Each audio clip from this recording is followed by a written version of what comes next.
Urban FM 104.5. Urban FM 104.5. Vous êtes sur les 104.5 Urban FM, la station urbaine, la meilleure radio de la capitale. Mosley, on parle de politique ce matin. Bonjour Dafresh, bonjour tout le monde, bonjour René. Tu m'avais déjà dit bonjour. Hein, oui, j'ai rebonjour, d'accord, rebonjour. Tu n'es pas obligé de...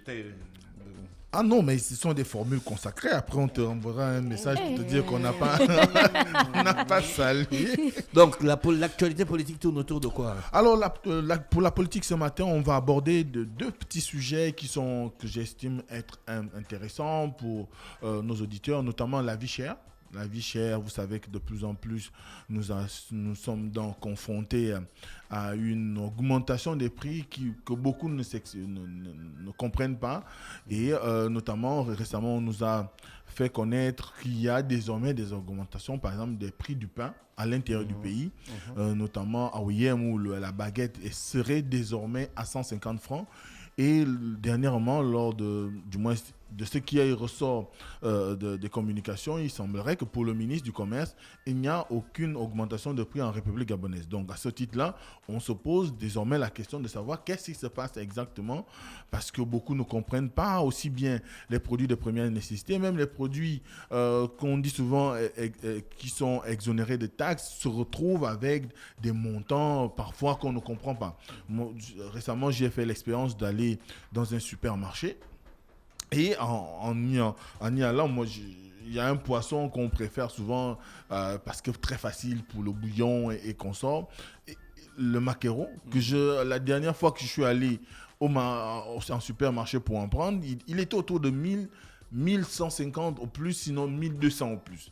À ma grande surprise, il n'y a pas 3 jours, je découvre qu'il est maintenant en 1940 francs.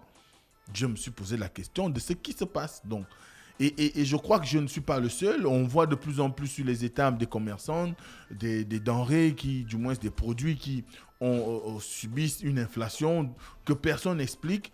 Et quand on parle du pain, on sait qu'aujourd'hui, le pain est un aliment assez présent dans les ménages, dans le quotidien en ce qui concerne...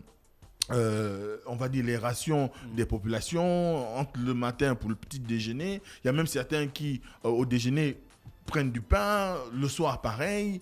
Donc à ce moment-là, on se pose des questions et on a essayé quand même de chercher. C'est vrai que de plus en plus, et c'est ça la grande difficulté dans notre pays, c'est que quand il y a une situation comme celle-là, on reste sur des grands principes. Il n'y a pas d'augmentation de produits, des prix des produits en République gabonaise, mais on n'explique pas aux gens qu'il y a aussi un contexte international. Oui, c'est ce que je voulais dire, voilà. C'est ce que je voulais te dire, parce qu'à l'international, il y a l'inflation. Voilà, il y a un contexte international qui est là, qui n'est pas lié au Gabon, où tout le monde sait que la période de coronavirus a quand même créé un déséquilibre entre les zones de production, donc, qui sont aussi des zones d'exportation, et les pays d'importation. Il y a des matières premières qui ont connu des bons en termes d'augmentation des prix, et dont le blé. Parce que même en France aujourd'hui, les prix des baguettes ont augmenté. L'État était obligé de bloquer les prix pour permettre à ce qu'il y ait quand même une certaine respiration. Tout comme il y a des supermarchés qui étaient obligés d'appliquer de nouvelles politiques, surtout dans une situation où on rentre dans... Eux, ils ont la chance qu'ils ont 2 systèmes de production. Ils ont le système industriel et ils ont le système artisanal. Chez les artisans, c'est difficile aujourd'hui, donc les boulangers, c'est difficile de parvenir à réellement répercuter le prix par exemple, des matières premières sur les produits qu'ils vendent. Et à ce titre-là, ils sont obligés, pour certains, de trouver des voies et moyens pour devenir industriels et produire en grand nombre, donc en quantité, et quitte peut-être à lésiner un tout petit peu sur la qualité du produit.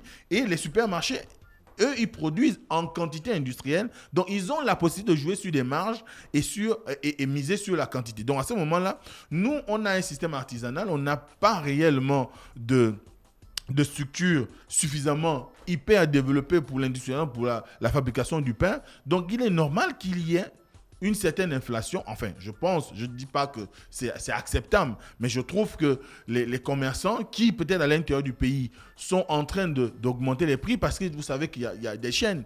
Vous avez l'importateur qui est à Libreville, il fait venir le blé est stocké à Libreville, il faut l'acheminer à Tibanga, à Makokou, au Wellington. C'est un coût supplémentaire. Donc, celui qui fabrique du pain en OIM est tenté de pouvoir augmenter les prix. Maintenant, derrière, il faudrait qu'il y ait un travail qui soit mené pour pouvoir contraindre les opérateurs à respecter un certain nombre de prix et peut-être créer un environnement favorable à ce qu'il n'y ait pas d'augmentation. Parce qu'on ne peut pas comprendre aujourd'hui qu'on soit dans une situation où il y a ce contexte international avec l'inflation, mais qu'on soit dans une situation où nous revendiquons au Gabon d'avoir une économie libérale, mais qu'on ne soit pas en mesure de nous entendre avec les opérateurs d'un secteur comme celui de la fabrication du pain. C'est vrai qu'en 2021, il y a eu une grève des boulangers, chacun se rappelle, ce n'était pas en rapport avec l'augmentation des prix des matières premières, mais c'était un tout petit peu aussi une manière pour eux de dire nous sommes déjà asphyxiés avec les coûts que nous supportons en termes de production du pain, avec tout ce qu'il y a autour. Vous venez encore ajouter un certain nombre on va dire, de taxes par rapport au fait qu'on ne respecterait pas un certain nombre de mesures. Et bien, à un moment donné, ça fait sauter la cocotte, et du moins le couvercle de la cocotte, et les boulangers sont rentrés en grève au Gabon. Donc, à ce moment-là, il faut qu'il y ait de réelles missions sur le terrain de la part des autorités pour essayer non seulement de rester dans le respect des normes en République gabonaise en ce qui concerne la mercuriale, donc les prix homologués, mais également créer peut-être un environnement de dialogue avec les boulangers, parce que quand on se retrouve, je vais prendre un endroit comme Mekambo, où il n'y a pas de voies de communication pour acheminer les produits, quand on a quand même l'audace de produire du pain, on s'attend quand même à des retours en investissement. Donc à ce titre-là, on peut être tenté d'ajouter un certain nombre d'augmenter les prix pour pouvoir être rentable. Donc, il faut, en l'occurrence, qu'il y ait derrière une politique nationale qui soit en mesure d'encourager ces derniers, mais en évitant d'asphyxier les populations qui sont... Mais toi-même, tu as dit c'est un contexte international, oui. On subit. Oui, là, les populations subissent, mais qu'est-ce qui est fait au niveau du gouvernement pour qu'il n'y ait pas cette inflation? Mais le gouvernement n'a pas la capacité. Je te dis que le contexte, il est international. Si les gars à l'international augmentent leur prix, toi, tu fais quoi? Mais il y a le contrôle. C'est pourquoi on a créé une direction générale du commerce et de la consommation et de la concurrence, pour permettre à ce qu'il y ait une certaine, on va dire, présence quotidienne de l'État auprès des opérateurs, pour qu'ils ne soient pas dans l'excessif, qu'ils ne soient pas dans les augmentations. Parce que le pain, il est vendu dans tout le Gabon à 125. C'est connu de tout le monde. Quand vous l'amenez à 150, vous augmentez de 25 francs le prix de la baguette. C'est quand même un peu trop. Donc, au moins, si ça pouvait passer à 30, 35 francs, ça pourrait encore faire l'objet d'une appréciation de la part des populations. Et cela permettrait à ce qu'il y ait une certaine manière de dire, bon, parce qu'on le voit ailleurs, on préfère les circuits courts. Est-ce qu'aujourd'hui, on a la possibilité d'offrir des circuits courts? C'est-à-dire, on a un artisan, on a un producteur qui vend à l'artisan, et l'artisan fabrique et il met à disposition des populations. Je n'en sais rien. Mais il faut qu'on arrive à développer ce genre de production qui permettrait à ce que les populations se retrouvent dans les prix qui sont pratiqués par les commerçants, et cela éviterait qu'on arrive un jour à ce qu'il y ait des levées de boucliers où les gens en auront marre d'une certaine inflation qui obère un peu plus chaque jour la capacité de consommation des populations, ou bien les capacités financières des populations. Et à ce moment-là, on va enregistrer des mouvements sociaux comme on a eu par exemple dans d'autres pays à travers le monde, parce que aujourd'hui vous avez pratiquement les prix qui augmentent, les salaires n'augmentent pas, rien ne bouge sur le plan du traitement aussi bien à la fonction publique qu'au privé. Donc à ce titre-là, c'est de l'autorité de la direction générale donc la DGCC de mener des campagnes sur le terrain pour travailler en collaboration avec les opérateurs économiques afin d'éviter qu'il y ait cette inflation-là et permettre à ce qu'il y ait une sécurisation plus ou moins des consommateurs. Ensuite, il faut réfléchir aujourd'hui à quelles sont les alternatives qu'on peut proposer sur le plan national par rapport à cette histoire de fabrication de la farine. On est dépendant de la farine de blé. Or, le Gabon n'est pas producteur de blé. Est-ce qu'il n'est pas nécessaire aujourd'hui de réfléchir à des voies et moyens de trouver d'autres... Les jeunes entrepreneurs doivent réfléchir sur de nouvelles farines pour... Par la farine de manioc, pour créer les nouveaux produits. Voilà, la farine de manioc, la farine de maïs, est-ce que ces farines-là peuvent permettre de pouvoir supplier un tout petit peu le coût des matières premières qui sont importées? Donc, dès cet instant, il y a des réflexions à mener, il y a des moyens plus ou moins aujourd'hui qu'on doit mettre en place pour pouvoir permettre à ce que cette question de l'inflation du prix, non seulement en ce qui concerne cette question du pain, mais aussi toutes les autres productions ou tous les autres produits soient quand même plus ou moins dans une logique qui permettrait à ce que les populations arrivent à s'en sortir et parviennent à supporter leur quotidien. Ensuite, on a l'actualité concernant le retour du docteur Alphonse Louma-Eyouga. Oui, il a fait une sortie. À l'Union nationale. Vous savez que l'Union nationale est pleinement dans une politique de campagne pour on va dire, permettre à ceux qui aient de nouveaux enregistrements ou de nouvelles adhésions en son sein. Et cette campagne a permis de pouvoir enregistrer le retour du docteur Alphonse Louma-Eyouga, que beaucoup connaissent comme le président de l'ONG Agir pour le Gabon, qui lutte contre le tabagisme, mais qui était déjà membre de l'Union nationale à sa création, il vous souviendra. Et ce dernier a fait une sortie le 25 janvier dernier, du moins sur les réseaux sociaux. Cette sortie avait pour vocation de pouvoir exprimer sa joie de regagner les rangs de l'Union nationale, dont il était déjà membre, comme je l'ai dit tout à l'heure. Et c'est ce qui nous retient beaucoup plus l'attention, c'est la date choisie. Parce que cette date-là est quand même symbolique. Le 25 janvier 2021, c'est 2022.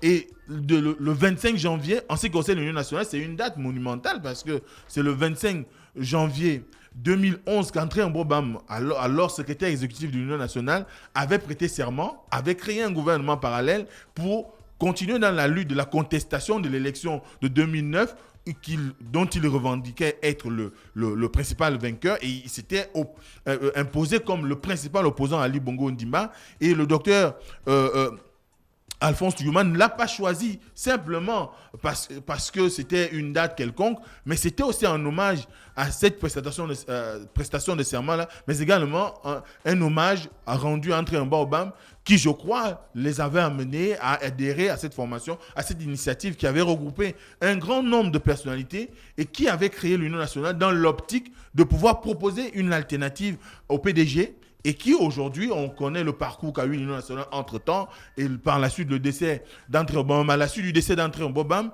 le docteur Louma et un certain nombre de militants sont partis parce qu'ils estimaient qu'ils n'étaient plus... Ils ne comprenaient plus quelle était la direction de leur formation. Et vous savez que l'élection présidentielle de 2016 a quand même été un moment particulier aussi, notamment la période avant cette élection. Il a fallu des tractations pour que finalement l'Union nationale se mette derrière Jean Ping pour le suivre. Et dans cette mouvance-là, beaucoup ne se reconnaissaient plus et ils avaient décidé de partir et créer un parti politique qu'on appelle les souverainistes, dont il était un des principaux animateurs. Et ce retour-là augure quand même que l'Union nationale reste encore attractive et surtout qu'aujourd'hui, je crois, l'expérience qui est celle de Paulette Misaro pourra permettre à ce que ce parti puisse à nouveau faire appel à l'intelligence ou encore aux compétences qui étaient déjà là, qui sont partis parce que la politique qui était menée au sein de leur formation ne permettait plus l'expression démocratique ou encore ne prenait plus en compte les opinions diverses et divergentes qui pouvaient exister au sein de cette formation. On espère tout simplement que ce retour va être un moyen beaucoup plus important, du moins un moyen pour l'Union nationale d'engranger un peu plus pour réellement atteindre on va dire l'unité ou encore parvenir à imposer un système réellement démocratique, comme eux-mêmes ils le disent, dans le paysage politique gabonais. Merci Mosley qui revenait donc sur la politique ce matin sur les 104.5 Urban FM, la station urbaine, alors qu'il est exactement 9h55 dans l'Uda Fresh Morning. On se dit bye bye, on se retrouve lundi lorsqu'il sera exactement 7h. René Ruth, qu'est-ce que tu vas faire ce week-end? D'abord l'après-midi, je vais regarder le live sur la page Facebook ou Instagram de la Fondation Sylvia Bongo Ondimba parce que c'est le vendredi 4 février. février, c'est la journée mondiale contre le cancer. Donc, on aura un live à partir de 15h avec le professeur Ernest Belembaogo. Donc, pour toutes les personnes qui ont des questions, donc soyez bien connectés. Et après le week-end, j'ai bien envie d'aller au Cap. D'accord, tu vas pas regarder le match? Attention. Mais tu as quand même ton équipe. Oui, qui j'ai joue mon équipe, demain. Le Cameroun joue d'abord demain contre le Burkina Faso. Et après, pour la finale, moi, je supporte le Sénégal. D'accord, Mosley, tu vas supporter? Oh, je sais pas si je vais regarder le match, mais tu supportes le Sénégal. En fait, lui, il écoute les cris des gens. Non. Moi, je n'ai pas, matériellement, je n'ai pas 130 minutes ou bien 90 minutes. Ou 90 minutes pour regarder tout un match. Ce que je fais, c'est que de temps à autre, je reste 20-30 minutes. Et puis, quand c'est les matchs importants, par exemple, quand le Gabon joue, ou comme hier, le Cameroun a joué, parce que c'est le dernier représentant de l'Afrique centrale, je suis quand même allé regarder pendant un bon moment les 2 mi-temps. Donc, principalement, je crois que, comme je l'ai dit à la chronique sport, principalement, c'est le Sénégal qui part favori. Donc, j'essaye de rester cohérent avec les statistiques. Je supporte le Sénégal. Après, on verra. Le ballon est rond pour tout le monde. Mais n'empêche que samedi, je serai à la session d'écoute qu'il y aura ici, à Urban FM, pour le second album de Sirocos. Donc, il y aura une session d'écoute avec les médias. On va voir, on va écouter, on va donner nos avis. Et si, évidemment, tous ceux qui ont été invités, donc les membres de la presse culturelle sont invités à venir et que, après, on donnera nos critiques. Et certainement, l'artiste et son label verront dans quelle mesure revoir un certain nombre de choses avant la sortie officielle. On se dit bye bye, on se retrouve lundi lorsqu'il sera exactement 7h sur les 104.5 Urban FM, la station urbaine, la meilleure radio de la capitale. Voici l'horoscope des auditeurs. Urban FM 104.5.